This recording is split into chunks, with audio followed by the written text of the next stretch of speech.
pues después de esta brevísima pausa vamos a hablar ahora de religión, de creencias, de filosofía, de psicología y de formas de plantearse la vida. De todo esto y más queremos charlar con los siguientes minutos con el venerable Bhikkhu Nandisena. Es abad del Dhamma Vihara, monasterio budista Theravada en México. Bhikkhu Nandisena nació en Argentina y recibió la ordenación en los Estados Unidos. Buenas tardes y bienvenido, venerable. Muchas gracias.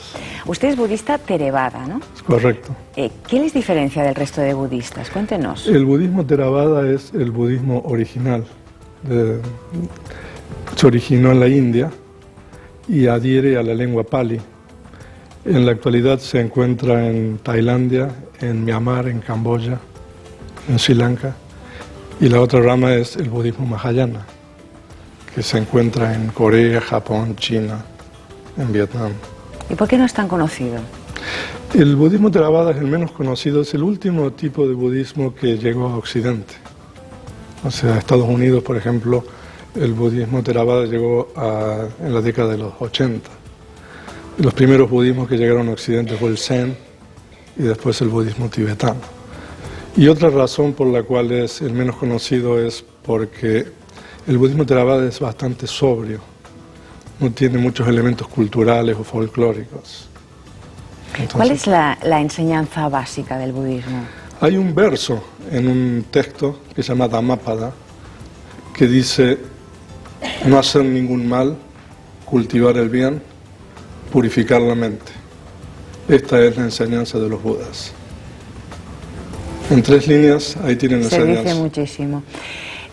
Vivimos en un mundo rodeados de violencia. La pregunta es si es posible vivir sin el mal. De acuerdo con el Buda, por medio de la violencia nunca puede cesar.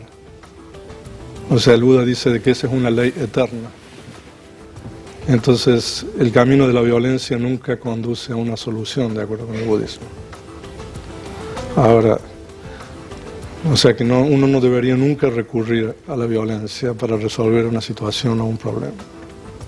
¿Y podemos vivir una vida sin enemigos? Pues no es fácil vivir una vida sin enemigos, pero lo que nosotros debemos tratar es de cultivar compasión y amor benevolente hacia los otros seres, independientemente de si son amigos o enemigos. O sea, por nuestra salud mental. Ha comentado que usted trabaja mucho con la lengua Pali, la lengua que Buda utilizó para transmitir sus enseñanzas hace más de 2500 años, ¿no? Por eso usted escribe Buda con 2 Ds y con H, ¿no? Yeah. ¿Por qué traduce directamente el Pali al español? La lengua Pali se denomina la lengua raíz. Lengua raíz significa la lengua que el Buda utilizó para transmitir su descubrimiento. Por ejemplo, la voz Buda, como nosotros la escribimos, B-U-D-D-H-A, tiene 2 significados en la lengua Pali. Una persona que descubre. El Buda descubre cosas de que existen siempre, pero normalmente los otros seres no ven. Ese es un significado de la voz Buda. Y el otro significado de la voz Buda es uno que hace que otros descubran. Entonces el Buda, después de descubrir él mismo, ayuda a otros seres que descubren lo mismo que él descubrió.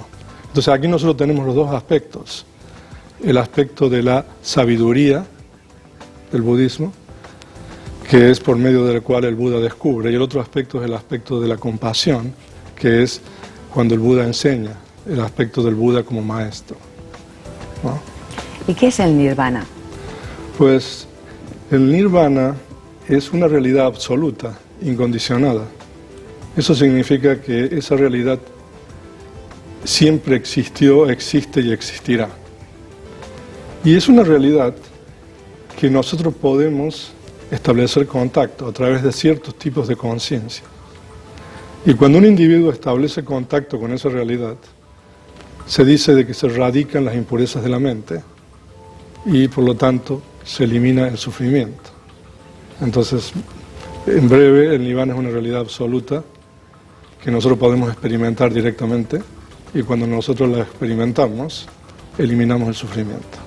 Habla usted del sufrimiento, vivimos una vida en la que venimos a sufrir, pero ¿realmente somos conscientes de ello? Nosotros somos conscientes de cierta parte del sufrimiento, Pero hay una parte del sufrimiento que nosotros no somos conscientes. Nosotros somos conscientes del sufrimiento a nivel físico, cuando uno tiene una dolencia, un dolor. Somos conscientes del sufrimiento a nivel mental, cuando uno siente pesar, tristeza, depresión. Pero hay una parte del sufrimiento que la mayoría del mundo no ve. Y para poder ver esa parte del sufrimiento se requiere el cultivo de la mente, el desarrollo de la mente. Y esa parte del sufrimiento de que la mayoría del mundo no ve es la impermanencia de las cosas, ¿no? Todo de acuerdo con lo que el Buda descubrió es impermanente, está surgiendo y cesando. No obstante, nosotros podemos entender esa impermanencia a un nivel intelectual. Yo creo que todos estamos de acuerdo con eso. Pero nosotros necesitamos entender esa impermanencia a un nivel más profundo, a través de la experiencia directa. Cuando una persona tiene la habilidad de comprender esa impermanencia a través de su propia experiencia, entonces uno va a comprender una dimensión del sufrimiento que normalmente el mundo no ve. Difícil por eso. Es difícil y para eso se requiere el cultivo de la mente o la práctica de meditación. Yo normalmente no me gusta usar el término meditación porque en Occidente y en muchos países mucha gente entiende incorrectamente lo que es meditación. ¿Y qué es meditación? Pues meditación es básicamente el cultivo, el desarrollo de la mente a través de cierto tipo de facultades como por ejemplo la atención y la concentración. La atención es particularmente importante en el budismo porque el Buda descubrió hace más de 2500 años que la atención, que todos tenemos de una manera incipiente, cuando uno la desarrolla o la cultiva, la atención se convierte en una facultad que es protectora de la mente, guardiana de la mente. O sea, en la Edad Media se usaban las armaduras para proteger el cuerpo de las lanzas o las armas. Bueno, la atención es más o menos lo mismo a nivel mental. La atención, cuando uno la desarrolla y la cultiva, se convierte en la guardiana, la protectora de la mente. ¿Protectora de qué? De lo que nosotros llamamos las impurezas mentales. Todos los seres estamos acosados continuamente por factores que se denominan impurezas mentales. Y esos factores o impurezas mentales es lo que hace que la gente no esté bien en el mundo, no esté feliz. Entonces, a través del cultivo de la atención, nosotros podemos proteger a la mente, tener menos impurezas mentales y lograr una estabilidad emocional, psicológica. ¿Y rezando también se puede meditar?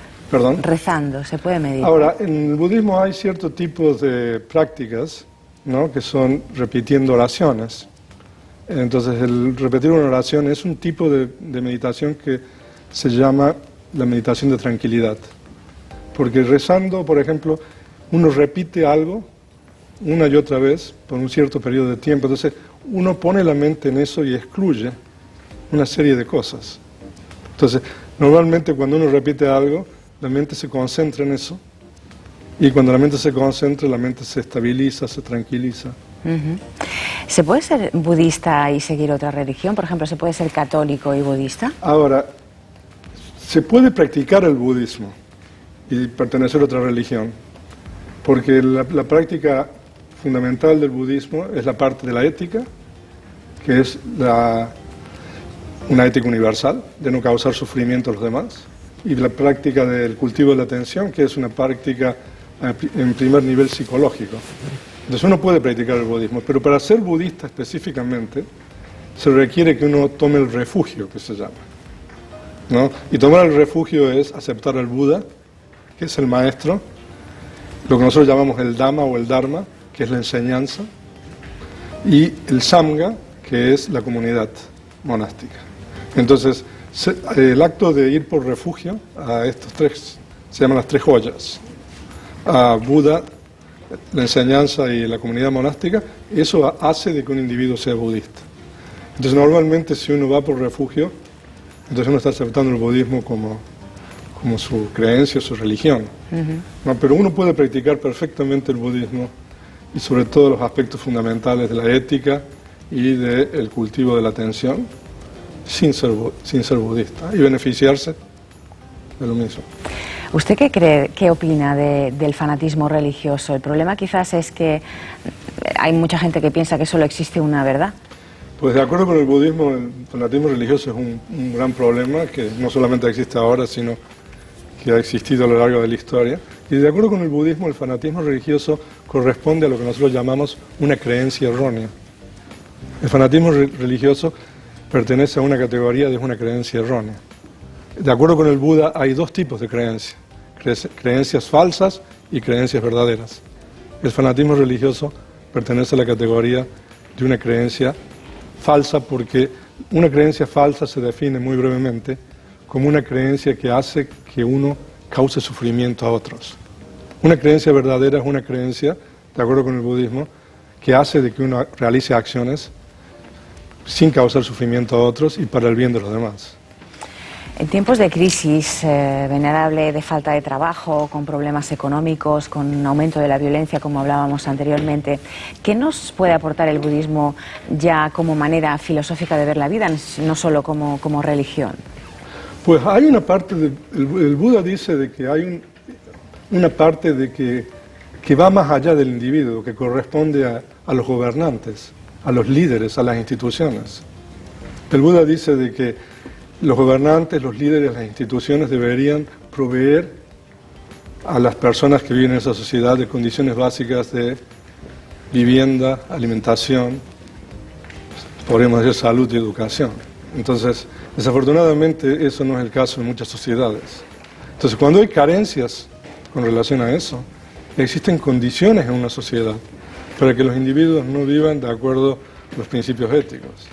No obstante esto, de acuerdo con el budismo, la ética es algo que corresponde a la responsabilidad individual, independientemente de las condiciones sociales. O sea, de que la enseñanza, en este caso, sería de que un individuo, no obstante las dificultades sociales que existen, debería tratar de seguir los valores éticos y también la práctica de la paciencia, que es una virtud, la práctica del amor benevolente y la compasión.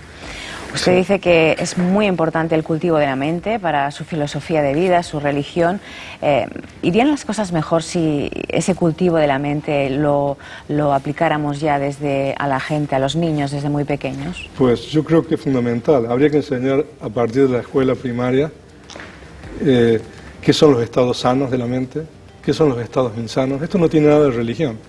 Desafortunadamente, cuando nosotros proponemos esto, y uno lo ve, es un monje y se cree que uno está tratando de imponer una religión para enseñar, pero en realidad, o sea, lo que es sano, lo que es insano, no tiene nada que ver con religión. Entonces, si nosotros pudiésemos enseñar en las escuelas a los niños qué es un estado sano, qué es un estado insano y cómo cultivar los estados sanos, cómo evitar los estados insanos, nosotros estaríamos haciendo algo muy positivo para la sociedad y también para las generaciones futuras.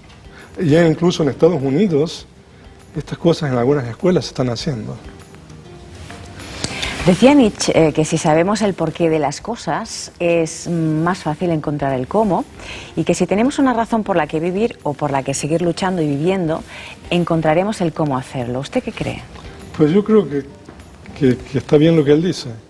O sea, de acuerdo con el budismo, la sabiduría es algo muy importante para poder progresar espiritualmente. Entonces, la sabiduría es comprender la realidad tal cual es. Entonces, si nosotros no tenemos sabiduría, nosotros no vamos a poder progresar. Entonces, saber cómo la realidad es, la realidad, de acuerdo con la enseñanza del Buda, es impermanente, ¿no? Entonces, nosotros vamos a tener una relación con los demás y con la realidad favorable y vamos a poder progresar espiritualmente. O sea que nosotros a lo mejor lo decimos de una manera diferente que Nietzsche, pero viene a ser lo mismo. Sí. Gracias, venerable Bhikkhu Sena, por aceptar nuestra invitación y que tenga buen viaje. Muchas gracias por haberme invitado.